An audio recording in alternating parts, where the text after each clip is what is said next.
So children, we have to start with our new topic, that is electromagnetic spectrum.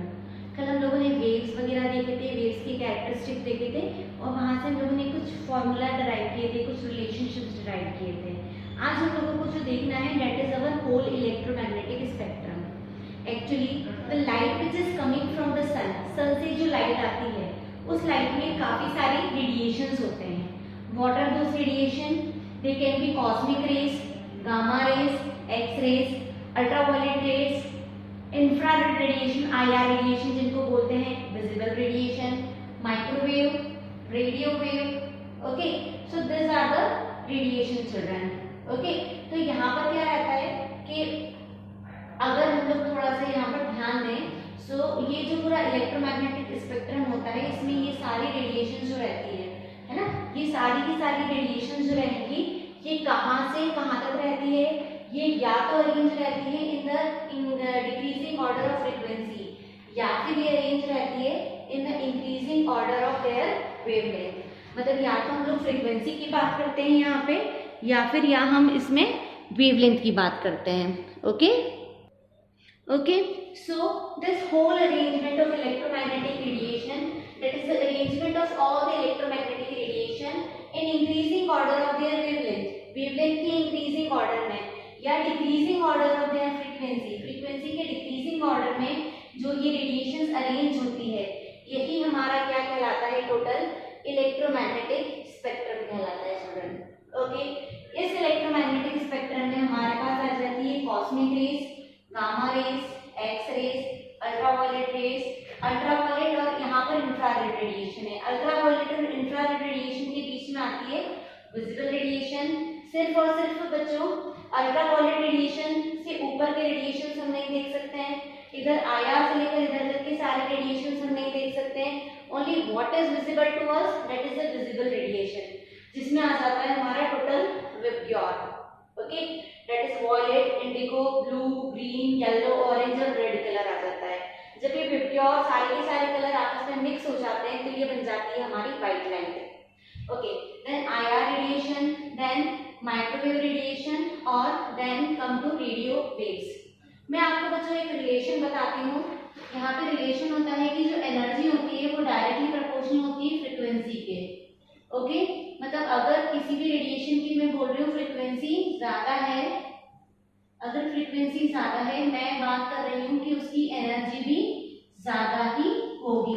अगर किसी radiation की frequency ज्यादा होती है इसका मतलब उसकी एनर्जी भी ज्यादा होती है. तो इसका मतलब क्या है कि हम बात कर रहे हैं कॉस्मिक रेज की, तो कॉस्मिक रेज की फ्रीक्वेंसी सबसे ज्यादा है, इसीलिए जो कॉस्मिक रेज होती है बच्चों, कॉस्मिक रेज की एनर्जी भी सबसे ज्यादा होती है. और ये जो इस टाइप की रेडिएशन होती है कॉस्मिक रेज, जनरली हमको सन के अराउंड जो रेडिएशंस मिलती है they are the cosmic rays होती है. उसके बाद में हम बात करते हैं हम लोग गामा रेज की चिल्ड्रन. गामा रेज जो रहती है they are also highly energetic radiation और जनरली इस टाइप के रेडिएशंस का यूज हम लोग करते हैं कैंसर ट्रीटमेंट में. ओके, वेवलेंथ इसकी कम होती है, फ्रीक्वेंसी ज्यादा है, इसलिए एनर्जी भी ज्यादा होती है. Then we talk about children X-rays. X-rays के बारे में अगर हम लोग बात करें तो आपको पता है कि अगर जिसकी सिंपल सी बात है कि हमारी बॉडी के अंदर तक कोई रेडिएशन एंटर करे और हमारी बोन्स का पिक्चर दे, जैसे नॉर्मली क्या होता है जब हम लोगों को फ्रैक्चर वगैरह हो जाता है तो डॉक्टर्स क्या करते हैं, डॉक्टर्स बोलते हैं कि आपकी बोन का एक्सरे हमको चाहिए होगा, we need X-ray of your bone. Okay, अब बोन का एक्सरे चाहिए तो हमको कम से कम इतनी हाईली एनर्जेटिक रेडिएशन हमारे पास में हो जो हमारी बोन तक एंटर कर जाए और उस बोन का जो पिक्चर होता है वो फोटोग्राफिक प्लेट पर आपको मिल जाता है. आप लोगों ने देखी होगी फोटोग्राफिक प्लेट जिस पर पूरी एक्सरे की रिपोर्ट आती है. ओके, तो वो क्या है बेसिकली, वो एक्सरे रेडिएशंस है. जो बोन्स होती है, बोन्स तक जो रेडिएशंस हमारी चली जाए, that should be highly energetic radiation बच्चों, है ना. इतनी रेडिएशन उसमें होनी चाहिए ताकि वो हमारी बोन्स तक पहुंच सके. Then come to ultraviolet radiation बच्चों. This is also very harmful radiation. Ultraviolet radiation आप लोगों ने सुना होगा कि due to ultraviolet radiation ozone hole हो रहा है, ओजोन लेयर डिप्लीट हो रही है. ये सब चीजें आपने सुनी होगी क्योंकि जो ultraviolet radiation that is coming from the sun, sun से डायरेक्टली आ रही है, वो हमको हमारी स्किन पर इंटरेक्ट करके स्किन कैंसर कर सकती है.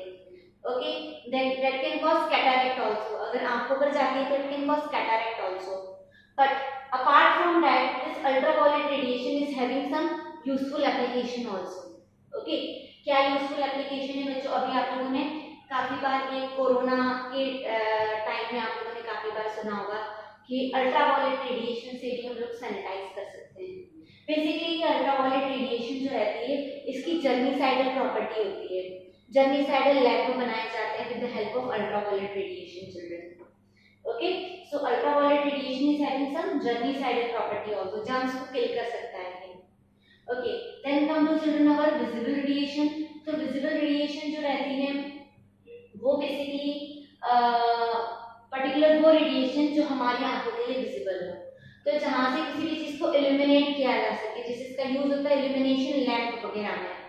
Okay, तो वो आ जाती है हमारी visible radiation. Then comes to IR radiation children. Infrared radiation जो रहती है जनरली काम करती है हीटिंग का. ओके, और किसी भी मॉलिक्यूल में ये जो इंफ्रारेड रेडिएशंस होती है ये किसी भी मॉलिक्यूल में सिर्फ और सिर्फ वाइब्रेशन कॉज कर सकती है. एक मॉलिक्यूल इंफ्रारेड रेडिएशन को अगर एब्जॉर्ब करता है तो वो सिर्फ और सिर्फ अपनी जगह पे से वाइब्रेट हो सकता है, नथिंग मोर देन दैट. इसलिए बहुत हाईली एनर्जेटिक रेडिएशन ये नहीं है. Similar when we come to microwave also children, वैसी बात है बच्चों, अगर मैं सोच रही हूँ कि एक्सरे का यूज करके मैं खाना बनाऊंगी तो बच्चों खाना इस जन्म में तो आपको अच्छा नहीं मिलेगा एटलीस्ट ना, एक्सरे का यूज करके हाईली एनर्जेटिक रेडिएशन है. तो children microwave at least less energetic radiation है. तो आपने सुना होगा माइक्रोवेव का यूज करते हैं हम लोग कुकिंग के लिए. जो घर में माइक्रोवेव आता है उसमें माइक्रोवेव रेडिएशन होती है बच्चों. But microwave radiation cooking temperature अच्छा खासा प्रोवाइड कर सकती है ये, बट लेस एनर्जेटिक होती है. इतनी एनर्जेटिक नहीं होती कि आपके खाने को जला दे.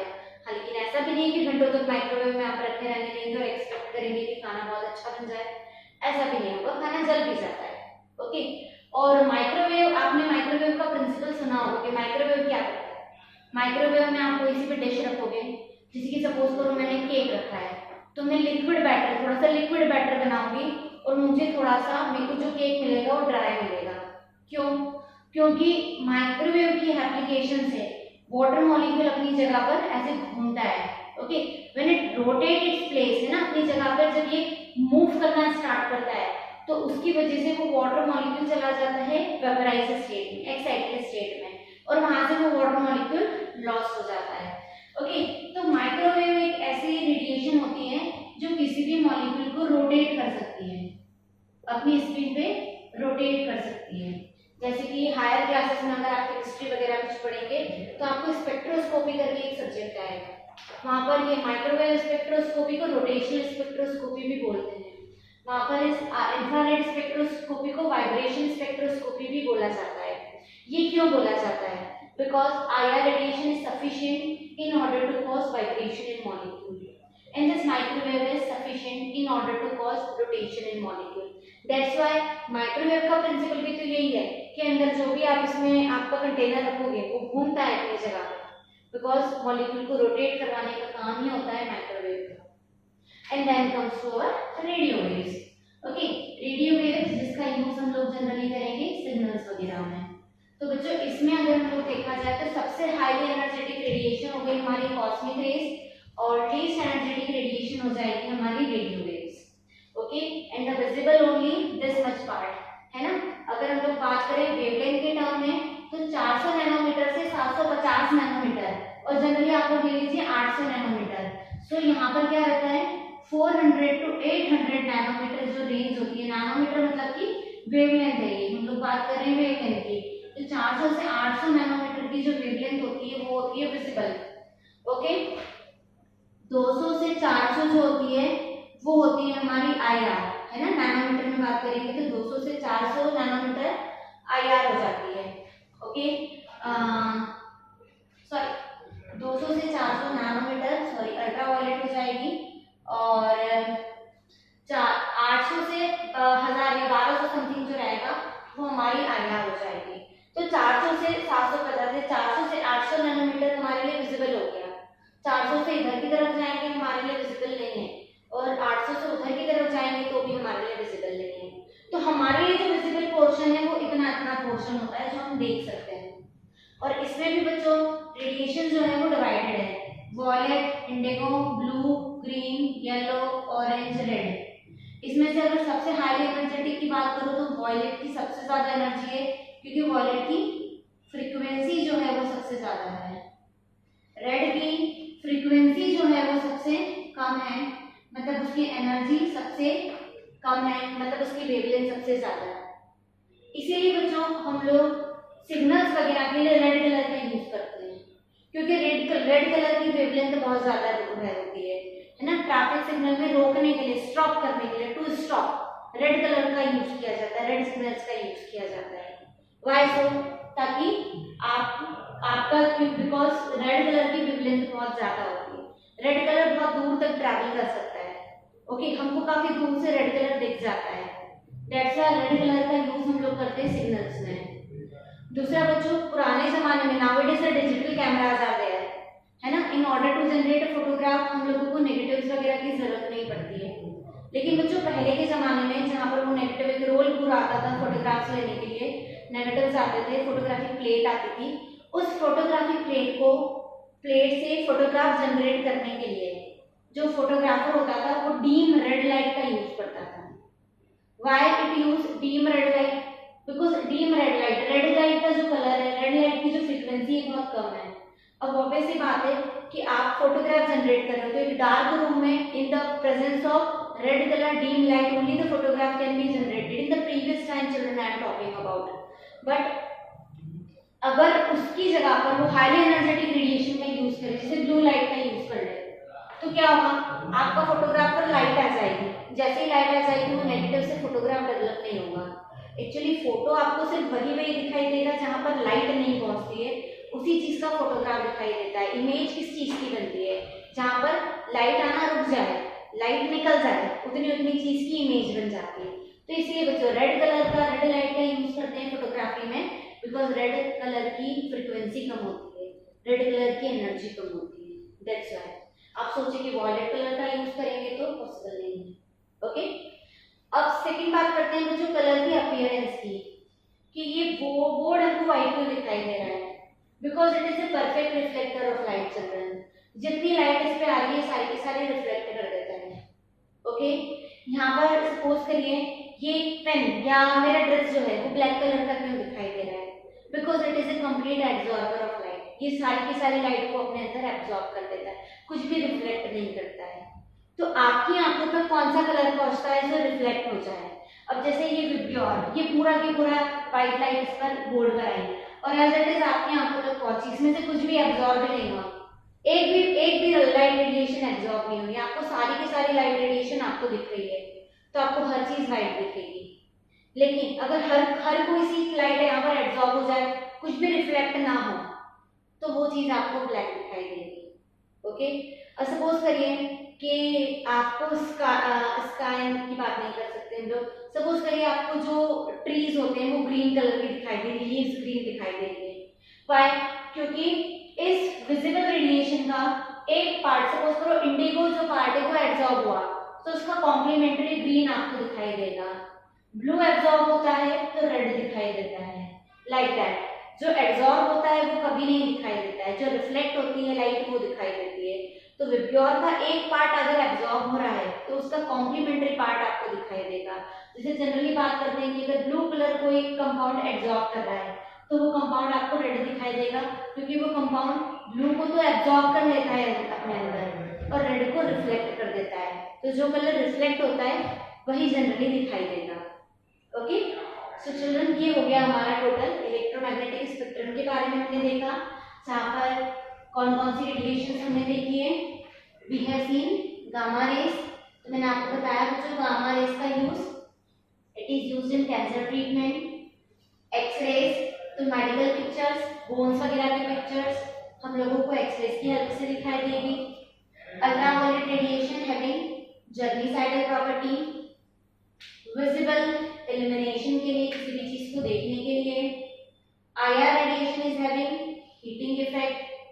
Microwave it is having cooking, it used in cooking. और रडार मतलब कि आपके जो नेविगेशन सिग्नल्स होंगे उसको बोल सकते हैं हम लोग radar. Then come to radio waves, तो सिग्नल ट्रांसमिशन में रेडियो वेव्स का हम लोग यूज कर सकते हैं.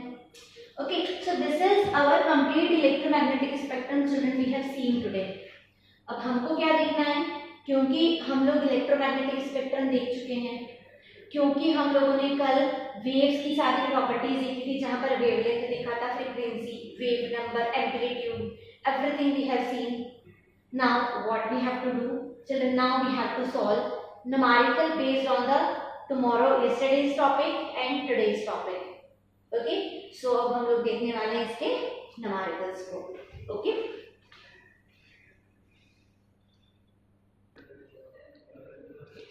okay, so children, here we have a numerical based on the characteristic of the wave and electromagnetic radiation. Okay, before completing this children, हम लोगों को जो चीज देखनी है, they are, पहले आप लोगों को थोड़े फॉर्मूले बताने चाहिए. जैसे हम लोग कल ही देख कर आए थे कि न्यू होता है हमारा c बाय लैम्बडा, तो लैम्बडा हो जाएगा हमारा c by nu. Okay, then nu bar होता है हमारा 1 बाय लैम्बडा. ओके, ये आपको पता है. इस लैम्बडा की जगह पर अगर मैं c बाय न्यू पुट कर दूं, है ना, तो ये हो जाएगा c बाय न्यू, तो लैम्बडा न्यू बार हो जाएगा हमारा न्यू बाय c, जहाँ पर आपका न्यू फ्रीक्वेंसी है, c स्पीड ऑफ लाइट है, लैम्बडा वेवलेंथ है और न्यू बार वेव नंबर है. ओके, तो ये सब चीजें आपको पता होनी चाहिए. खैर ये कल की वीडियोस में हम लोग ये सब चीजें देख चुके हैं. And now what we have to see, we have to see their numericals. Question number first children, calculate the wave number and the frequency of yellow radiation having wavelength 5800 angstrom. Okay, चलिए, तो इसमें है question number first, आपको given क्या है ना, lambda given है. Lambda है हमारा 5800 एंगस्ट्रॉम, मतलब आप इसको ले सकते हैं 5.8, या फिर सिंपल इसको इसमें चेंज कर देते हैं 5800 इंटू 10⁻⁻10 मीटर में, ना मीटर में आप इसको कन्वर्ट करेंगे, because 1 angstrom equals to 10⁻10 metre. Okay, तो ये हमने कन्वर्ट कर लिया. अब हमको पता है न्यू बार, वेव नंबर जो रहता है, wave number is having formula 1 by lambda, that is 1 upon 5800 into 10⁻10 and that will come out to be, children आपको कैलकुलेट करेंगे 1.72 into 10⁻6 metre inverse. Okay, because nu bar की यूनिट होती है centimetre inverse, metre inverse, क्योंकि lambda की unit होती है metre या सेंटीमीटर, है ना, डिस्टेंस की यूनिट हम लोग लेते हैं लैम्बडा में. सो ये हम लोगों ने फर्स्ट देखा. Now the second they have asked about the frequency.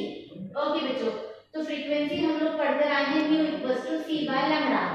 c होता है 3 into 10⁻8 metre per second, speed of light है ये, और ये हो जाना है 5800 इंटू 10⁻10 मीटर. ओके, तो यहाँ से फ्रीक्वेंसी आ जाएगी हमारी 5.172 इंटू 10⁻14 पर सेकेंड, और इसको यूनिट होती है इसकी हर्ट्ज, या आप लोग इसको लिख सकते हैं cps. cps मतलब कि cycle per second. So this is our question number 1 over here. Now come to question number second. Question number second है, the Vivid Bharati station of All India Radio Delhi broadcast at a frequency of 1368 kilohertz. Calculate the wavelength of the electromagnetic radiation by the transmitter and which part of electromagnetic radiation does it belong. ये electromagnetic radiation के कौन से part को belong करती है. तो बच्चों देखो दिमाग बहुत नहीं लगाना, क्योंकि बात विविध भारती की है, तो विविध भारती एक रेडियो स्टेशन है, तो ये वेव्स भी कौन सी होगी, कौन से पार्ट को बिलोंग करेगी, रेडियो वेव्स को. बच्चे अननेसेसरी ऐसे सड़े से क्वेश्चन में बहुत दिमाग लगा लेते हैं और कुछ तो भी गलत गलत लिख देते हैं. तो ये समझ में आना चाहिए कि बात विविध भारती स्टेशन की, ऑल इंडिया रेडियो की है, तो रेडियो कहाँ से, radio from radio waves only. So here आपको फ्रीक्वेंसी दे रखी है और आपसे वेवलेंथ पूछी है. Okay, so frequency, what the frequency they have given, इन्होंने आपको दी है 1368 किलो हर्ट्ज.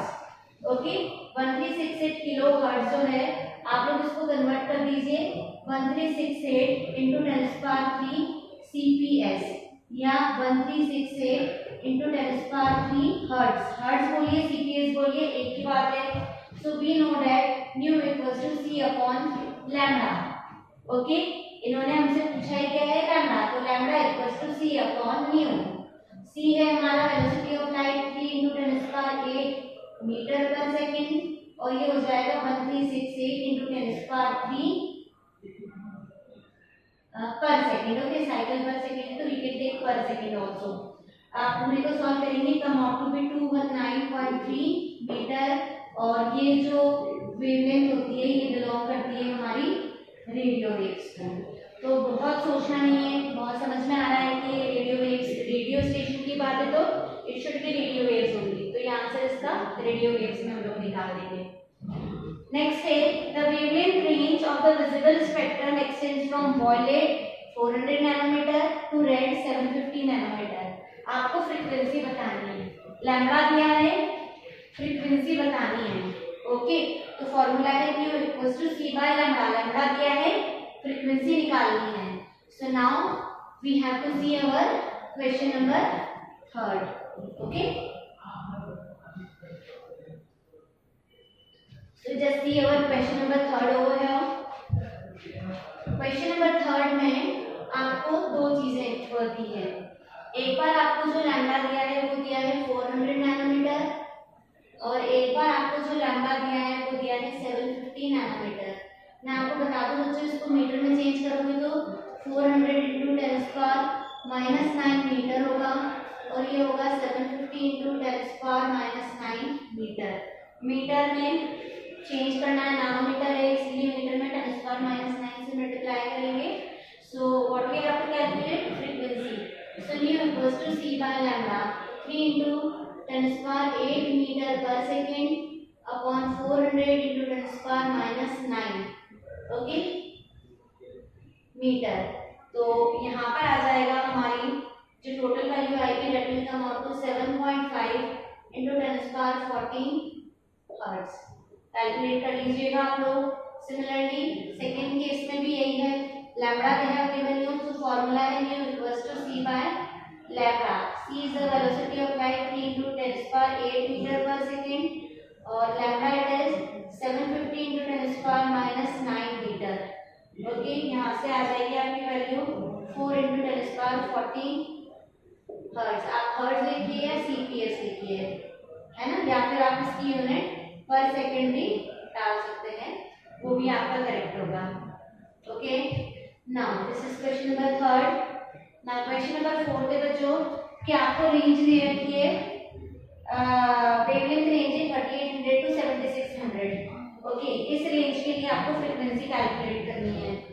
तो again it's very simple children. Question number 4 आपको दो चीजें हैं, एक है 3800 एंगस्ट्रॉम है, और दूसरा आपको दे रखा है 7600 एंगस्ट्रॉम। ये हो जाएगा 3800 into 10⁻⁻10 मीटर, और ये हो जाएगा 7600 into 10⁻⁻10 मीटर। ओके, अभी फ्रीक्वेंसी निकालनी है तो nu equals to c by lambda, here also nu equals to c by lambda. c equals t है 3 into 10⁸ metre per second upon 3800 into 10⁻⁻10, और यहाँ हो जाएगा ये 3 into 10⁸ metre per second divided by 7600 into 10⁻⁻10 metre. Okay, so children when you solve this, आप इसको solve करेंगे, so your answer will B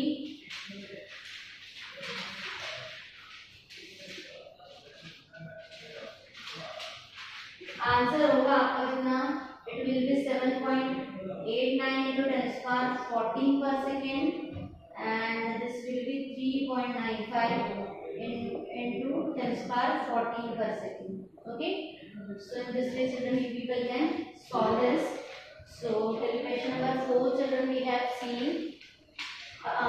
My mistake, this is question not question number 4, this is question number 5 we have solved. Question 4 हमारा step हो गया है, तो now we have to see our question 4। Question 4 बहुत छोटा सा था इसलिए हमको लिखा नहीं। सो चिल्ड्रन यहाँ पर भी वही पूछा है, वेवलेंथ आपको दिया है, फ्रीक्वेंसी आपसे पूछा है। ओके, क्वेश्चन नंबर 4 में भी वही चीज पूछी है। So see the question number 4। Question number 4 है calculate the frequency of IR radiation having wavelength 3 × 10⁻6 nanometre. Okay, question 4। तो आपके पास क्या है, वेवलेंथ आपको दिया है कितना, 3 × 10⁻6 नैनोमीटर वेवलेंथ आपको दे रखा है, और आपसे पूछ ली है फ्रीक्वेंसी, तो ये equals to c by lambda. तो 3 × 10⁸ मीटर पर सेकंड हो जाएगा, और इसको हम लोग चेंज करेंगे, ये हो जाएगा 3 × 10⁻, वैसे तो -9 होगा, लेकिन -9 + 6 -3, 10⁻³ मीटर। ओके, सॉल्व करेंगे तो कम आउट टू बी 10⁻11 पर second. Okay, question 5 we already have done. Now come to question number 6. Question number 6 इन्होंने दिया है, how long would it take a radio wave of frequency 6 × 10⁻13 per second to travel from Mars to Earth a distance of 8 × 10⁻7 kilometre. देखो बच्चों, ऐसे question में आप suppose करिए कि मार्स से अर्थ तक जाना है, तो वैक्यूम में ही ट्रैवल करना है, और वैक्यूम में किसी की भी स्पीड कितनी होती है, that is the speed of light only. तो यहाँ पर आप लोग सिंपल सा ध्यान रखना कि in vacuum all radiations have speed 3 × 10⁸ metre per second. As we know that speed is equal to होता है डिस्टेंस अपॉन टाइम। यहाँ पर आपको टाइम पूछा है, टाइम हो जाना है हमारा distance upon speed. So distance इन्होंने हमको दे रखा है 8 × 10⁻7 किलोमीटर। ओके, यहाँ पर 8 × 10⁻7 किलोमीटर, किलोमीटर में हम नहीं जाते, मीटर में हम जाएंगे, तो हो जाएगा 8 × 10⁻10 metre divided by 3 × 10⁻8 metre. Okay, तो टाइम जो है वो आएगा आपका 2. अच्छा, स्पीड है मीटर पर सेकंड में, तो ये सेकंड में निकल जाएगा 2.66 × 10⁻2 सेकंड। ओके, हम लोग ने इसको मिनट में चेंज कर दिया है, तो मिनट में आप लोग डिवाइड कर दीजिएगा इसको 60 से, सो आपका मिनट में आ जाएगा, it will come out to be 4 minute 26 second. Okay, so this is your time. Question number 6 में टाइम कैलकुलेट करना था, so that we have done. Now come to question number 7. 6 we have seen, now question number 7 we have to see. Question number 7 it is, calculate the wave number of radiation having frequency of this. So question number 7 children, आपको frequency दे रखा है 4 × 10⁻14। अब आप लोग जानते हैं बच्चों कि वेव नंबर आपको निकालना है, तो वेव नंबर होता है 1 बाय लैम्डा। ओके, हम जानते हैं न्यू इक्वल्स टू होता है c बाय लैम्डा, और लैम्डा होता है c बाय न्यू। तो मैं यहाँ पर अगर वैल्यू प्लग करूंगी इसकी, lambda equals to c by nu है, तो 1 बाय लैम्डा हो जाएगा nu by c। So nu आपको दे रखा है 4 × 10⁻14 हर्ट्ज, और c होता है 3 × 10⁸8 मीटर पर सेकेंड। ओके, सो यहाँ से जो न्यू बार की वैल्यू आपकी निकलेगी, okay, so that will come out to be, अच्छा यहाँ पर हम लोग इसको कन्वर्ट कर देंगे मीटर पर सेकेंड में नहीं, सेंटीमीटर पर सेकेंड में, क्योंकि आपको वेव नंबर निकालना है जिसकी यूनिट सेंटीमीटर इनवर्स होती है। तो यहाँ पर वैल्यू आ जाएगी 1.33 × 10⁻4 centimetre inverse. Okay, so this is question number 7 children we have seen.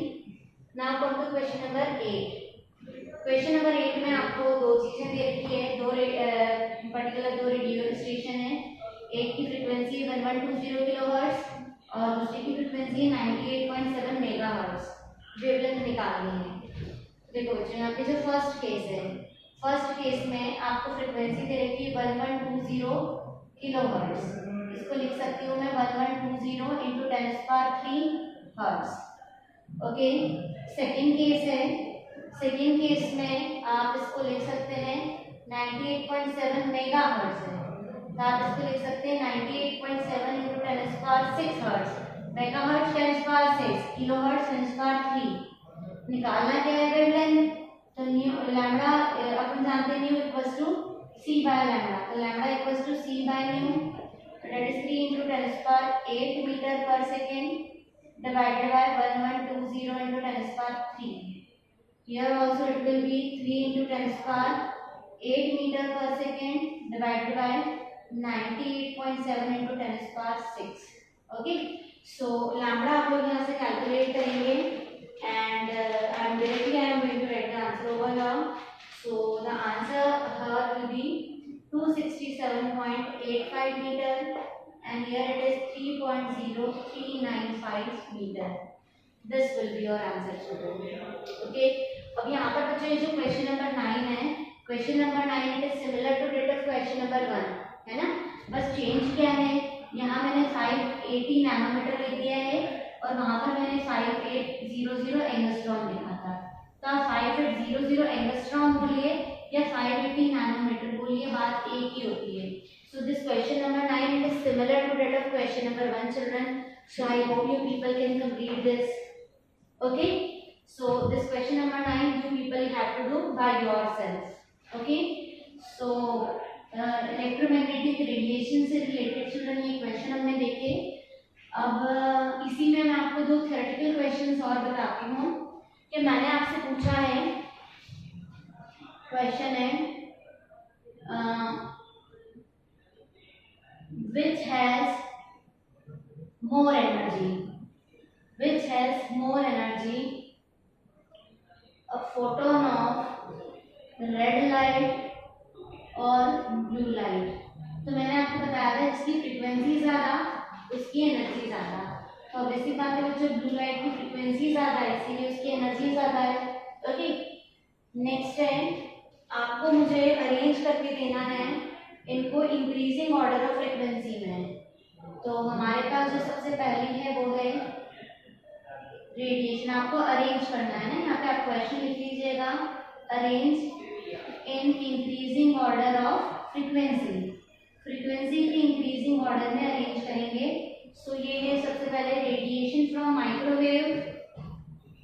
Okay, second it is amber light from traffic signal की एम्बर लाइट. थर्ड है radiation from FM radio. Fourth it is cosmic rays from outer space and the fifth one it is X rays. तो देखो बच्चों अगर increasing order में मैं जाऊं तो सबसे ज्यादा होती है कॉस्मिक रेज की radiation, then come to X rays. Okay, फिर है amber light from traffic signal, मतलब तुम्हारी दिखती है लाइट इसका मतलब विजिबल हो जाएगी, सो ये आ जाएगी तुम्हारी एम्बर लाइट. ओके, देन आ जाएंगे तुम्हारी माइक्रोवेव, ठीक है, और सबसे कम फ्रीक्वेंसी की हो जाएगी आपकी radio waves. Okay, so children in this way we have completed this topic. अगर आप देखेंगे तो आज मैंने आप लोगों को पिक्चर सेंड किए हैं कुछ, उसमें कुछ क्वेश्चन है इसी से रिलेटेड, तो that also you have to solve और इसी पूरे नोट्स में आप लोग इंक्लूड करेंगे. So in this way children we have completed this topic. अब कल से हम लोगों को देखना है आगे के टॉपिक्स हम लोग देखेंगे. Okay, that is photo electric effect वगैरह हम लोग कल स्टार्ट करेंगे, that we are going to see tomorrow only. Okay, that is in our next video. Thank you so much.